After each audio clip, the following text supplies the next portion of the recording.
Welcome back to Mexico Part 2. When we left off, I had just been hit and killed by a bus, and the natives came out of the jungle, passed me between them, started chanting, and brought me back to life. So I just spoke with Jason, and he filled in a few things for me. I was mistaken. It was not Chichen Itza, it was Palenque.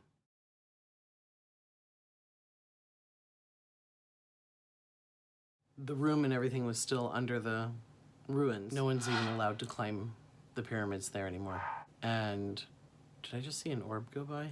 I think I did. The natives that came out were actually Mayan, and unfortunately all been run off by Mexican drug lords, and they were forced into Mexico City now. However, they bring me into the jungle, and my mom can't find their path. She can't follow them. She can't find them. She can't find where they went. I remember waking up in a grass hut with dirt floor, and I was on a table in what seemed like a kitchen. There was a woman. She would give me things to drink out of a carved bowl. She would put poultices on my head, and where I was struck was exactly my third eye. I think it broke something awake, cracked it open maybe. But it felt to me like I was only there for 20 minutes. And I remember like goats and chickens running in and out of the open doorway, and she would like shoo them back out. And that would be the thing that would usually wake me up. And I felt like I was just in and out for 20 minutes. And it was much longer. Fast forward to when I come back out of the jungle. My mother's companion, Jason, is there now. Jason said for the next few days that I spoke to him with an old woman's voice, and that I spoke to him as if I knew him before time, and I knew things about him that there was no way I could know. He said I was his teacher at that time. I don't have recollection of this. I don't know if it's suppressed. I don't think me, Tala, was actually present in my body right then. I will get back to that of validation. We go back to Chelem, the fishing village where we lived. And I was speaking to him in this way, as I said, for days, until I was with a bunch of kids, and their idea of fun was going up onto the roof of one of the beach buildings and jumping down into the sand. And here I am, 4, 5 years old, and I was thinking, that's crazy. I don't want to do that. But the way we went up, it was the only way to get off the roof, basically. So I jumped and I landed on my stomach, and I remember it knocked the wind out of me, and I think it knocked me out for a minute. And when I came to, I was me again. Fast forward many years. Probably about 8 years ago, I am invited to study with a shaman.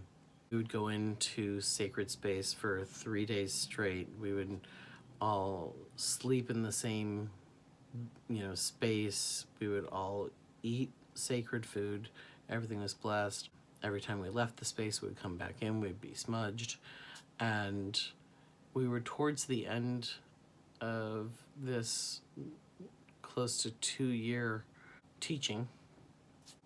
I turned to Michael and I said, I really feel that I'm being drawn back to Mexico. I feel that I need to go and see some of the sacred sites and kind of pay homage to the men who saved my life. And he said, I don't know if I can get the time off of work right now. And I said, well, no, you're not supposed to go. I'm supposed to go. He was taken aback. He's like, oh, I don't know how comfortable I am with you going by yourself. I said, well, I don't know if I'm going by myself, but I don't want to go with anyone that I have to feel responsible for. You know, I've kind of lost most of my Spanish, so I'd love to go with somebody who's kind of an interpreter.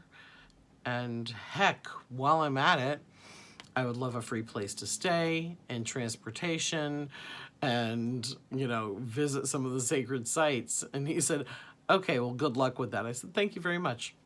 Not 3 days later, I get a phone call at the shop where I work by one of the readers, Patricia. Patricia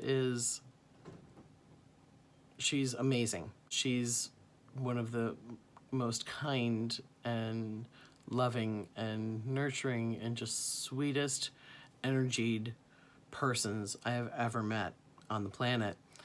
And she and I did not have a relationship other than me booking her for coming in to do readings at the shop. We always had, you know, small conversations, but we hadn't done anything personal together. We didn't even go for coffee ever. Nothing.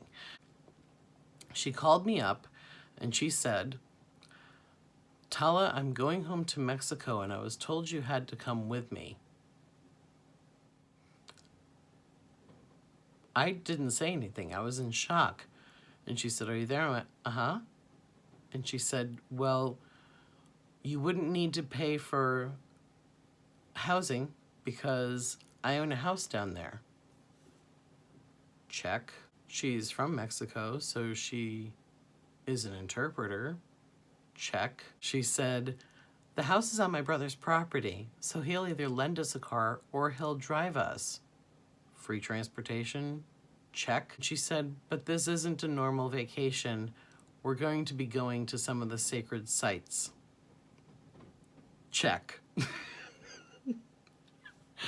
So I said, okay, yes.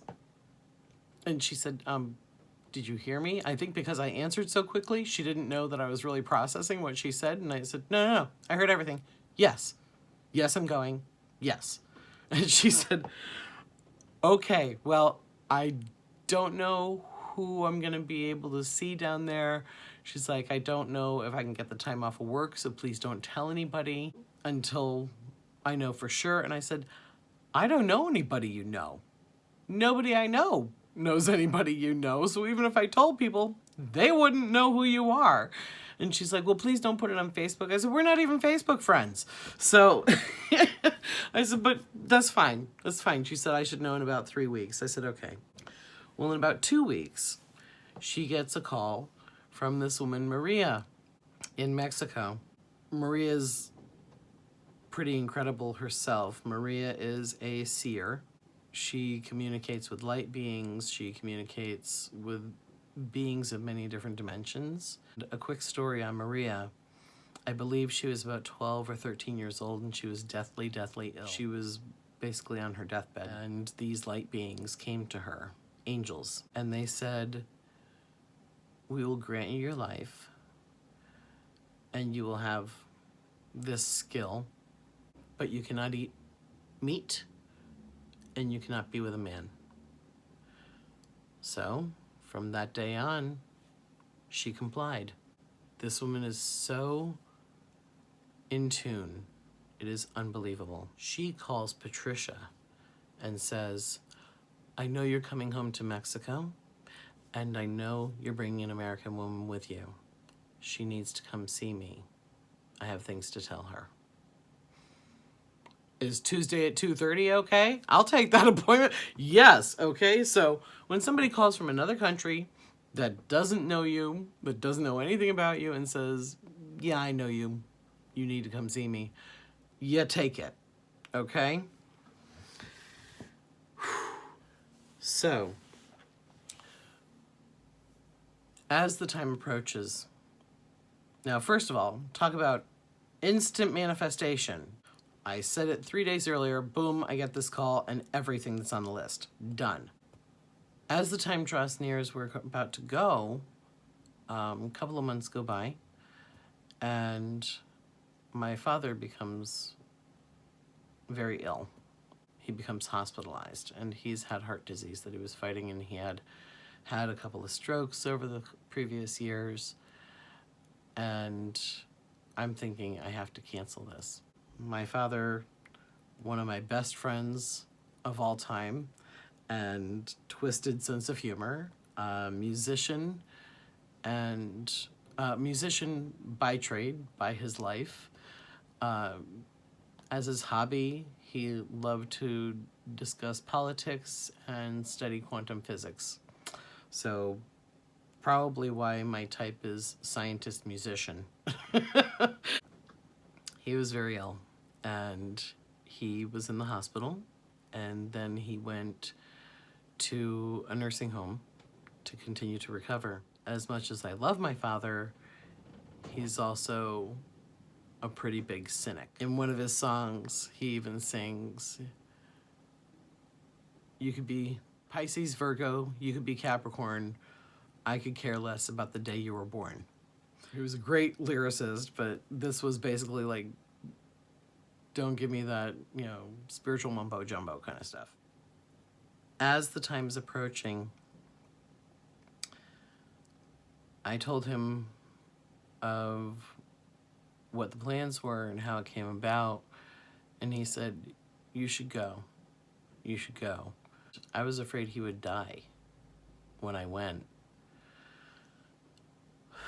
So it's about 3 days before the trip, and I'm going about my business, just taking care of, checking off errands off my list. I go to AutoZone to get new wipers, and usually they're really helpful, right? Like always somebody there to help you, and they'll come out to your car with you, and I've had great luck every single time I've ever gone to this AutoZone. Somebody always there to help me. And I was standing inside for like 20 minutes, and it was like no one saw me.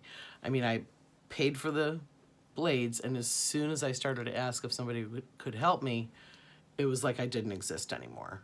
It was, and I'm not saying like, oh, they're rude. No, it was like I was gone. So I go out to my car, and I'm trying to put these on. The only reason why I asked is because the blades on my car are very tricky. And that's why I was asking for help. And I said, okay, well, they're not even paying attention to me. I'll give it a crack. I'll give it a go. So I'm out there, and I'm struggling. And I'm looking around the parking lot. Is there anybody I can maybe help just to like hold this one thing in place while I snap this other thing in place? And nobody's around. And so I'm back at it, and about 3 seconds later I hear, you need help? Where the hell this went from?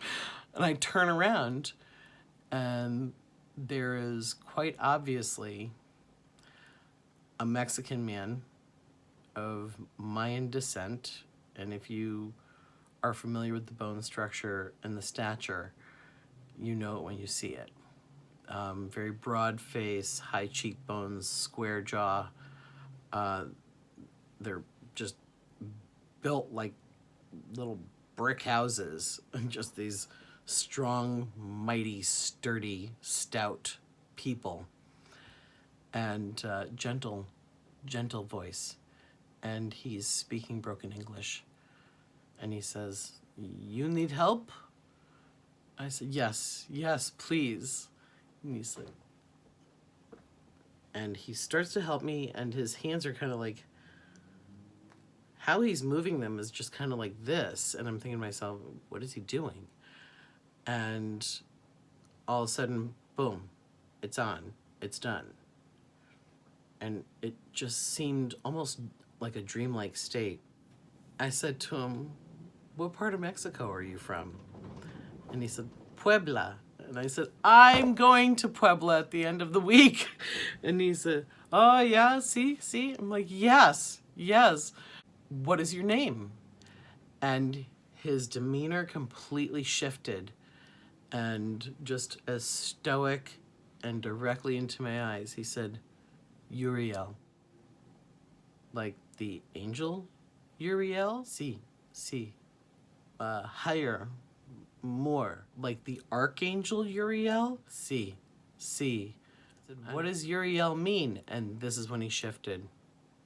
To show people their path and to show them the light of God. He says to me, I work in the graveyard, and I usually don't speak to people, but you need to go to Mexico. He'll understand. What? I was frozen. I was almost in tears, but I felt like this radiant warmth go through my chest, and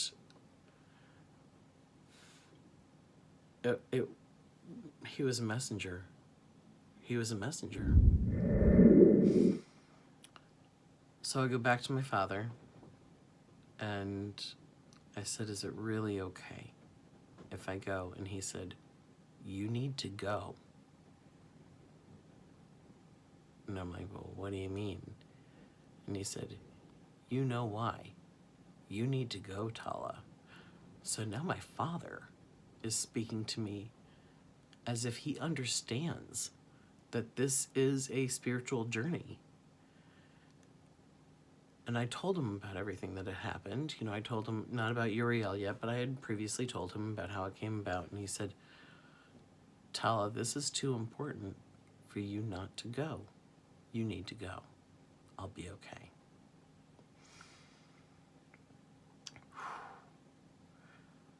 So we go. The first full day we are there, we go to Tepoztlan.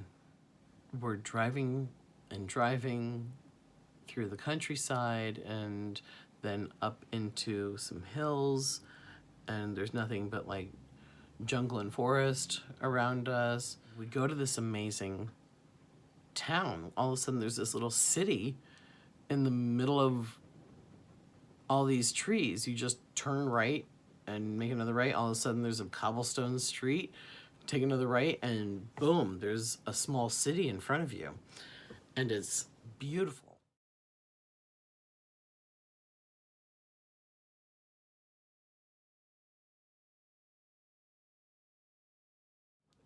It's breathtaking, and it happened to be on a Sunday.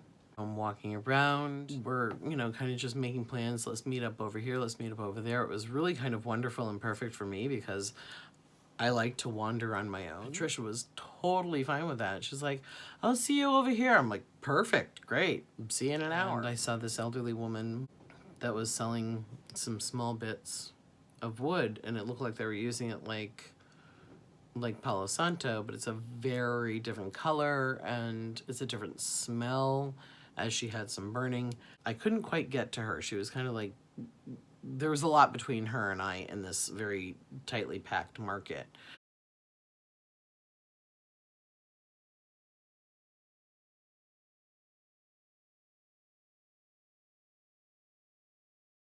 But I remember thinking, wow, that stuff is amazing. I would really love some of that. And we're going through this 500-year-old monastery.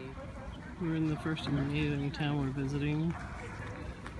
And we're in the square near the convent, as you can see. Amazing mountains off in the background.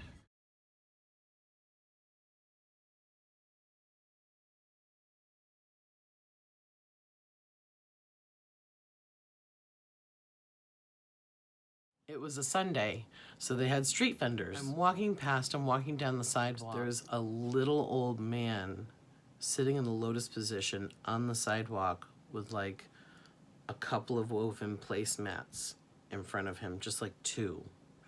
And he had just like 3 or 4 items. 2 of the items were these conch shells that were carven into and looked... I'll show you. This is very heavy and it's very old, and it has the different animals carved into it, and it's used for ceremony, and even has Quetzalcoatl. And the man asked for a certain amount, and I, bartered with him, and he agreed, and I walked away, and it didn't feel right. I went back, I turned around, and I gave him what he asked for plus more. He nodded at me. That was the right thing to do, because this is a sacred piece. This visit to Mexico ended up being a reconnection to a very ancient time. And this was just the first of many tools that I ended up acquiring. I now have this incredible heavy piece, and all of a sudden the skies open up and it is downpour. But this is where this old woman that was selling these little sticks of wood towards me in the middle of the street and makes a beeline right up to me. This stack of wood like this big, and pieces are like this long. And she opens my hand and she says, "For you, for your work." Okay. I just reached into my bag and I was trying to give her money, and she's like, no. I said, yes, just as some form of exchange of energy here. She was like, yes, and she was still holding my hand with the other hand. Her gaze was so intense. It was like going into my heart again, like when Uriel told me what his purpose was. That was the first day in Mexico. As the days progressed, I kept acquiring tools, information, downloads of energy, and I was to come to discover my life's purpose. The next day, we went to go see Maria.